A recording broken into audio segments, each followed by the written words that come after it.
Assalamualaikum warahmatullahi wabarakatuh. Selamat pagi menjelang siang. Jumpa lagi dengan Ibu Rosita ya. Kita belajar bahasa Indonesia kelas 12 ya. Kita akan bahas tentang ringkasan materi untuk nanti mempersiapkan ujian semester ganjil tahun 2025-2026. Oke. Ringkasan materi yang pertama adalah tentang surat lamaran pekerjaan, dan yang kedua itu tentang teks cerita sejarah. Kita bahas dulu yang pertama, surat lamaran pekerjaan. Nah, surat lamaran pekerjaan ini artinya surat resmi yang dibuat oleh seseorang ya. Seseorang untuk mengajukan permohonan pekerjaan kepada suatu instansi. Nah, ada perusahaan, ada lembaga. Nah, itu bisa. Oke, jadi surat lamaran pekerjaan ini sifatnya adalah resmi. Oke. Terus tujuannya yang pertama mengajukan permohonan pekerjaan secara resmi pada instansi, perusahaan atau lembaga. Yang kedua, memberikan informasi diri yang relevan ya. Kita harus jelaskan informasi tentang diri kita, siapa nama dan lain sebagainya. Terus yang tujuan ketiga adalah meyakinkan perusahaan bahwa pelamar itu memang wajib dipertimbangkan ya. Kita layak dipertimbangkan. Nah, itu dia. Tuh tujuan dari surat lamaran pekerjaan. Nah, di sini ada bicara tentang struktur. Nah, strukturnya ada beberapa macam ya. Ada tempat dan tanggal surat. Nah, berarti tempat kita menulis surat lamaran pekerjaan itu di mana? Sekarang beradanya di Batam. Berarti Batam tanggal berapa hari ini misalnya? Hari ini itu adalah tanggal 23 November 2025. Nah, suratnya kita tulis begitu, tempatnya Batam, tanggal surat berarti tanggal surat hari ini bisa jadi hari ini 23 November 2025. Lampiran dan perihal.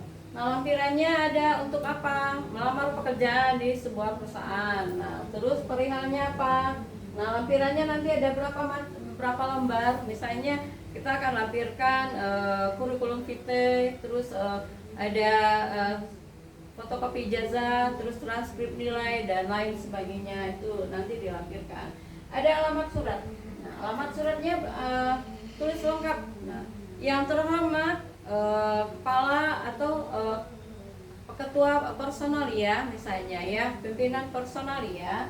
Nah, nanti kita tuliskan di situ alamatnya PT apa? PT Niken misalnya, muka kuning, nah Batam gitu. Itu harus dijelaskan. Nah, salam pembukanya. Salam pembuka berarti di sini kita bicara apa? Salam pembuka dengan hormat. Nah, kita tuliskan dengan hormat. Nulisnya harus benar. Dengan hormat.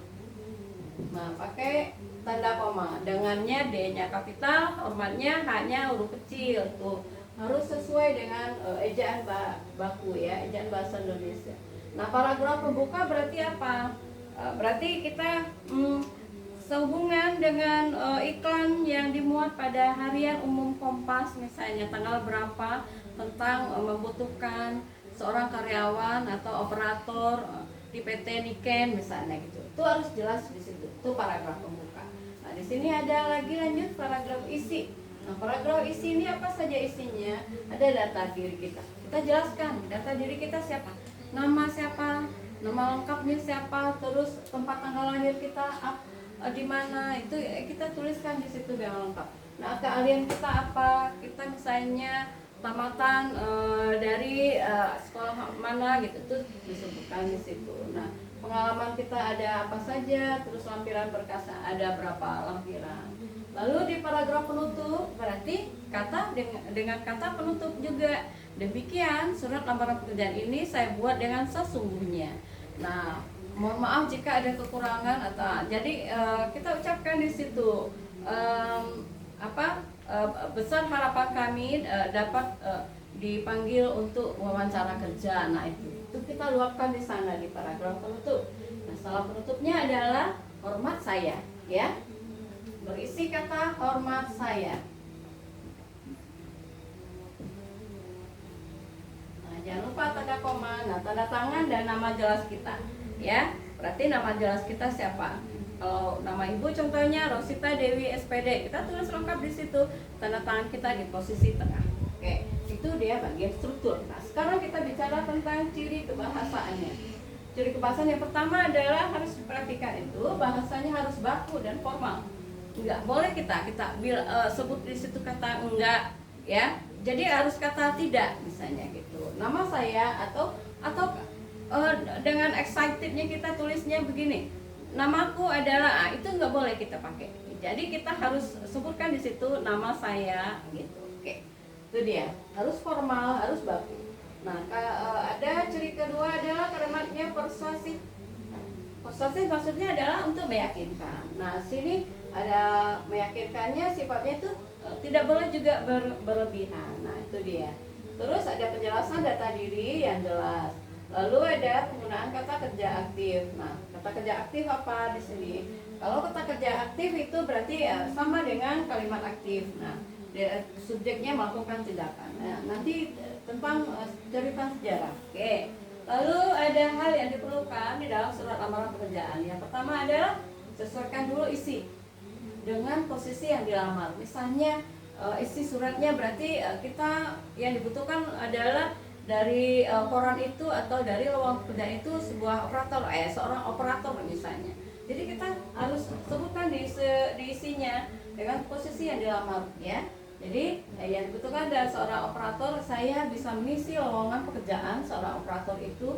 Nah, dengan lampiran sebagai berikut misalnya. Lampirannya apa saja tadi? Ada misalnya kurikulum vitae, yang kedua adalah fotokopi ijazah, ada transkrip nilai kita, terus misalnya surat keterangan dokter, dan misalnya ada pas foto, ya. Terakhir adalah fotokopi KTP kita. Nah, itu dia.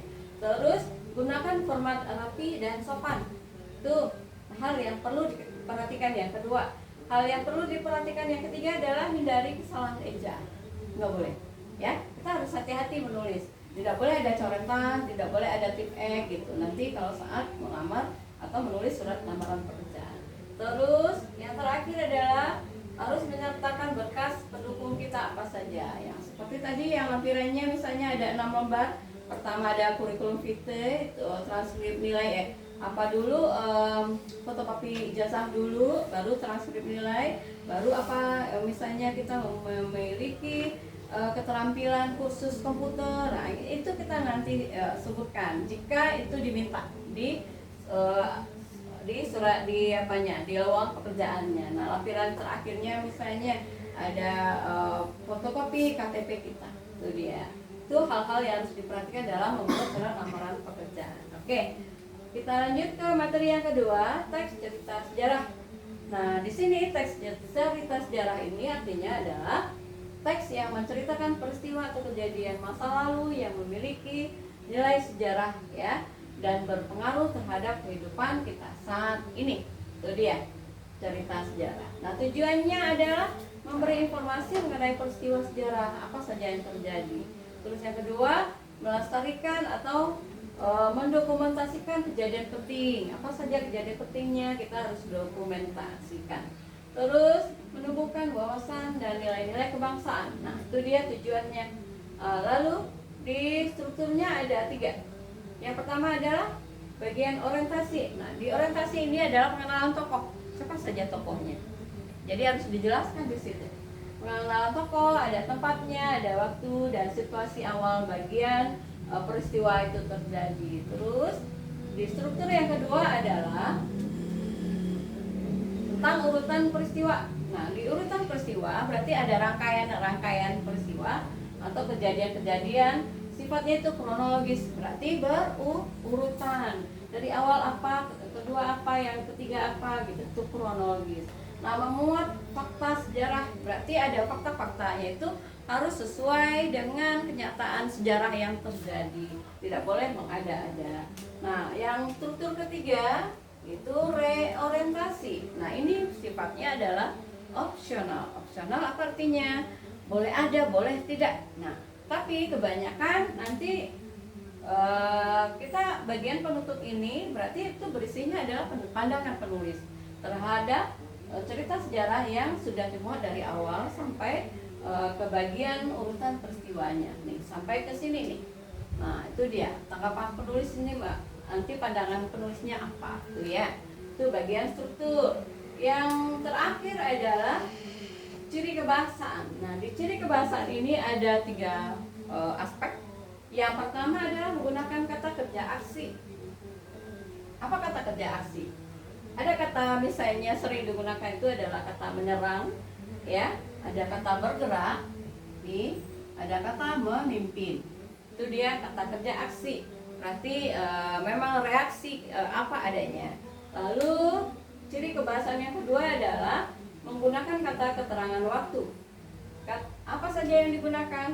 Pada tahun sekian sekian sekian, nah itu dijelaskan. Terus kemudian, nah ini kata kemudian, setelah itu. Maksud dari tanda titik 3 itu berarti ada kalimat selanjutnya yang harus dituliskan. Terus ciri kebahasaan yang ketiga adalah menggunakan kalimat pasif dan aktif, atau kalimat aktif dan pasif itu sama. Maksudnya adalah kalimat pasif itu berarti kalimat yang subjeknya menerima sebuah tindakan. Contoh di dalam kalimat, koran itu dibaca oleh ayah di teras. Misalnya, kalau kalimat pasifnya adalah kami sedang belajar bahasa Indonesia di kelas. Nah, jadi kalimat pasifnya adalah apa jadinya? Kalau misalnya kami belajar bahasa Indonesia, kami belajar bahasa Indonesia di kelas. Nah, kita jadikan kalimat pasif berarti apa jadinya? Kami belajar, jadi subjeknya jadi ke belakang, ya, subjeknya jadi ke belakang, kan ayah membaca koran, berarti kami di kelas. Ya, di kelas. Kami belajar bahasa Indonesia. Tidak, dia di terasnya nih, di kelasnya di belakang. Berarti belajar bahasa Indonesia, bahasa Indonesia kami pelajari di kelas gitu ya. Jadinya ini aktif, ini aktif. Berarti pasifnya adalah bahasa Indonesia. Ya, bahasa Indonesia. Kami pelajari di kelas.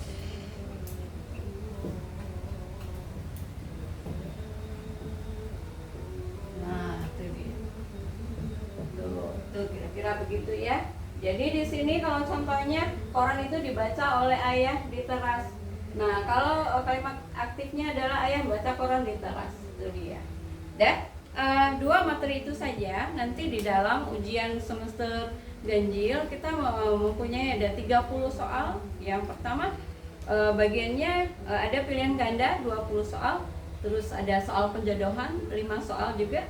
Lalu bagian esai itu juga ada 5 soal. Jadi total semuanya adalah 30 soal. Nah, semoga anak-anak ibu bisa menjawab soal dengan baik dan mendapat nilai yang bagus semua ya. Sampai jumpa lagi di pertemuan selanjutnya untuk semester depan ya. Selamat pagi menjelang siang. Assalamualaikum warahmatullahi wabarakatuh.